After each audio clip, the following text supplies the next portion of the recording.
तो प्यारे दोस्तों, एक बार फिर से स्वागत है आप सभी का आपके अपने YouTube channel study with Naresh में। तो दोस्तों, परीक्षाएं नज़दीक हैं और परीक्षाओं का एक महत्वपूर्ण क्वेश्चन हम क्लास 12th फिजिक्स में एक बार फिर से लेकर आए हैं। और जो अक्सर बोर्ड परीक्षा में पूछा जाता है वो है किसी पतले लेंस के लिए न्यूटन का सूत्र। न्यूटन ने कौन सा सूत्र दिया था पतले लेंस के लिए? क्योंकि फिजिक्स में न्यूटन काफी महत्वपूर्ण साइंटिस्ट हैं, तो उनसे रिलेटेड क्वेश्चन बनते ही हैं बोर्ड परीक्षा में।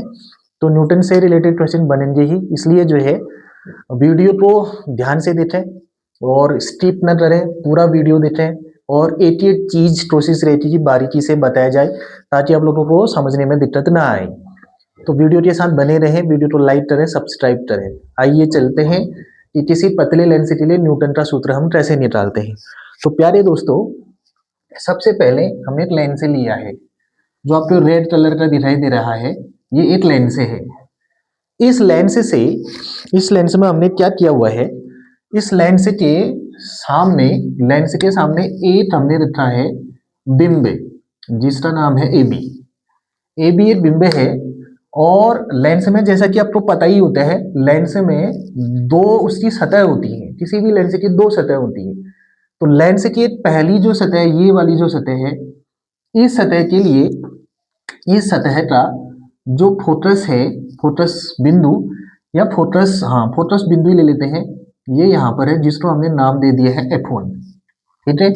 तो लेंस पहली वाली जो सतह है उससे F1 तक की दूरी को हम फिलहाल F1 ही बोल देते हैं। पहली सतह की फोकस दूरी भी बोल सकते हैं इसको F1। और पहली सतह की फोकस दूरी से जो बिंब की दूरी है, बिंब तक की दूरी, उसको नाम दे दिया हमने x1। x1 जो है वो यहां पर से बिंब तक की दूरी है जिसको मैंने x1 बोला है।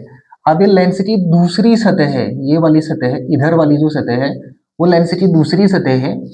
इस दूसरी सतह का जो फोकस बिंदु है वो यहाँ पे है और इस बिंदु को हमने नाम दे दिया है F2। दूसरी सतह का जो फोकस बिंदु है उसका नाम F2 है। तो दूसरी सतह से F2 तक की दूरी तो F2 ही ले लेते हैं, यानी दूसरी सतह की जो फोकस दूरी है वो F2 है।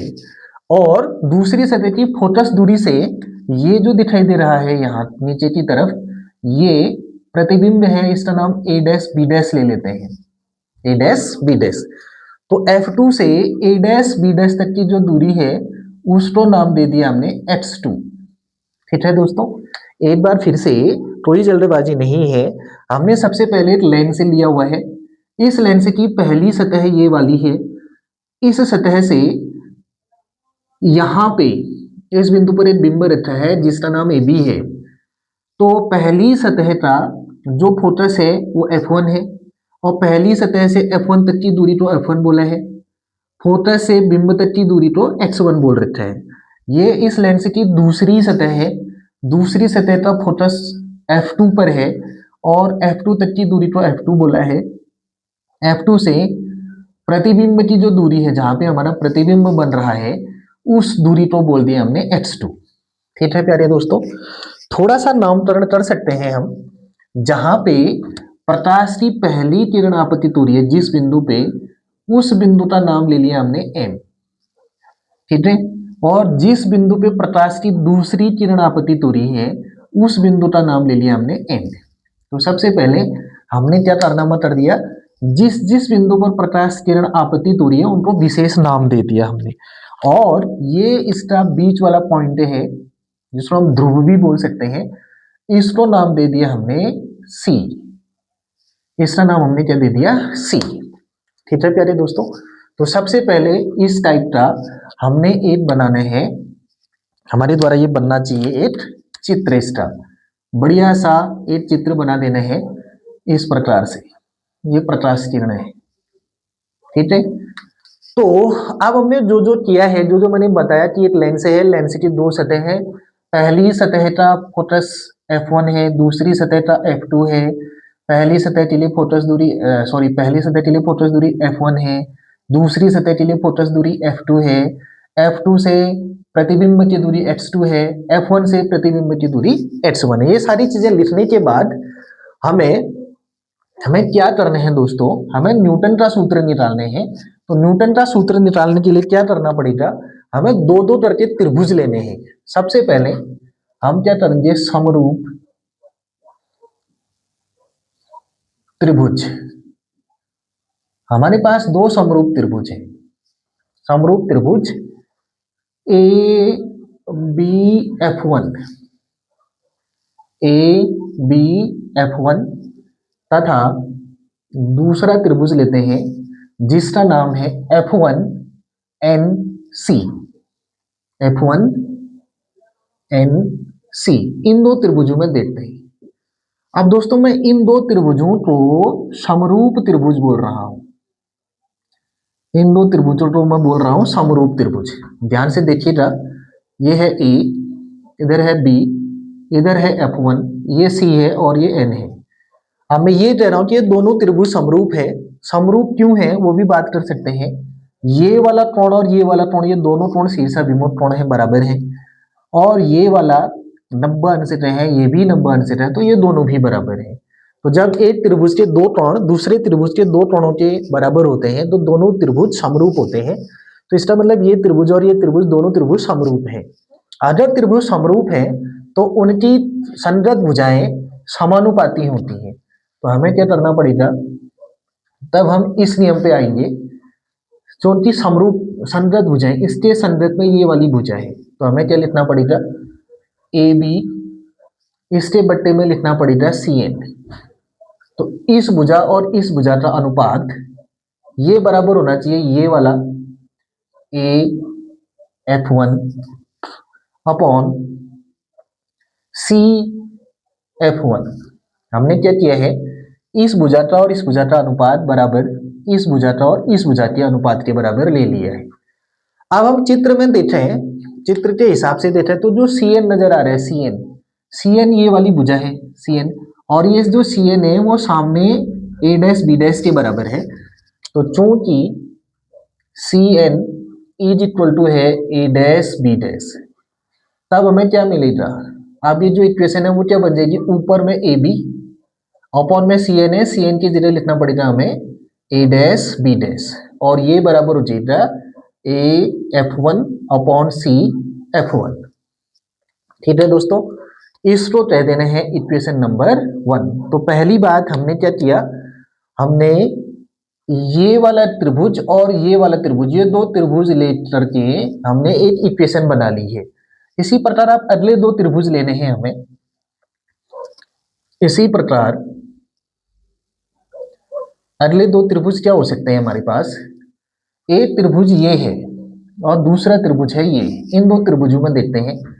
त्रिभुज एक का नाम है MCF2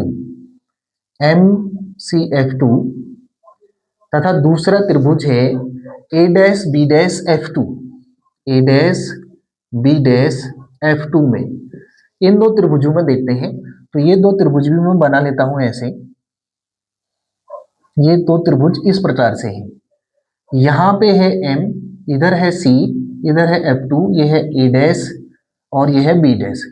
ये वाला कोण इस कोण के बराबर है और ये दोनों समकोण है, तो ये दोनों बराबर होंगे।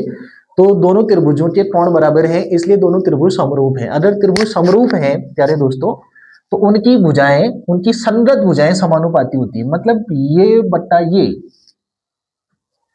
तब हम क्या लिख सकते हैं, MC upon A dash B dash, MC upon A dash B dash, ये बराबर इतना जिसका नाम है CF2 upon A dash F2, A dash F2। ठीक है, तो इतना कर लिया हमने सबसे पहले। अब जो MC है, MC ये वाली भुजा है MC, तो MC जो है इधर AB के बराबर है। तो चूंकि जो हमारा MC है वो बराबर AB है, MC AB है, तो तब हमें क्या मिलेगा, तब हमें मिलेगा, हमें ऐसा मिलेगा कि MC की जगह पे हमें लिखना पड़ेगा AB और अपॉन में लिखना पड़ेगा A डैश B डैश, ये equal to CF2 A dash F2। इसको कह दिया इक्वेशन नंबर 2। तो दोस्तों सबसे पहले हमने क्या कर दिया है, सबसे पहले हमने दो त्रिभुज लिए हैं, पहले दो त्रिभुज और आखिरी के दो त्रिभुज, इस त्रिभुज और इस त्रिभुज के से हमने इक्वेशन फर्स्ट को बनाने हैं। दूसरे में इस त्रिभुज और इस त्रिभुज से, इन दोनों त्रिभुजों से दूसरी इक्वेशन बनानी है। उसके बाद फिर हमें क्या करना है, समीकरण 8 व समीकरण 2 से, समीकरण 8 और 2 को अगर हम गौर से देखें तो हमें क्या मिल रहा है, समीकरण 8 में A B upon A dash B dash, यहाँ भी A B upon A dash B dash मिल रहा है, मतलब इसका लेफ्ट हैंड साइड और इसका लेफ्ट हैंड साइड दोनों बराबर है, दोनों के लेफ्ट हैंड साइड बराबर है, तो दोनों के राइट हैंड साइड भी बराबर होने चाहिए।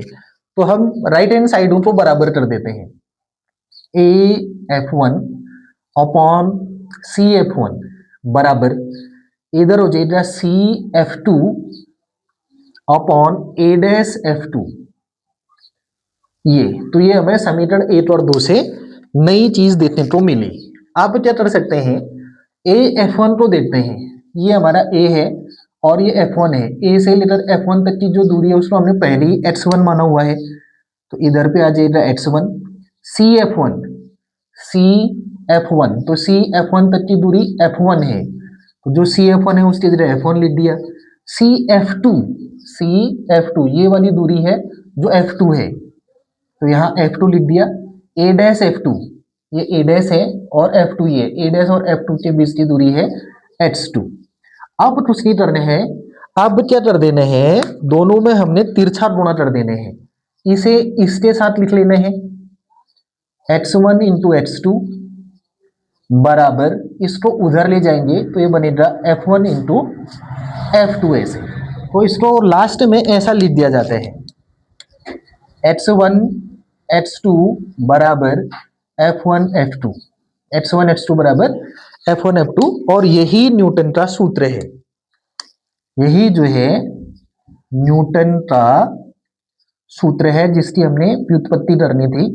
तो जो बोर्ड परीक्षा में लगातार पूछा जाता है वो ये है, सरल है और आसान भाषा में बताने की कोशिश की है। आप सभी लोग इसको सीखें, वीडियो को अंत तक देखें और जहां समझ में नहीं आता है उसको कमेंट करें ताकि आपकी प्रॉब्लम दूर की जाए।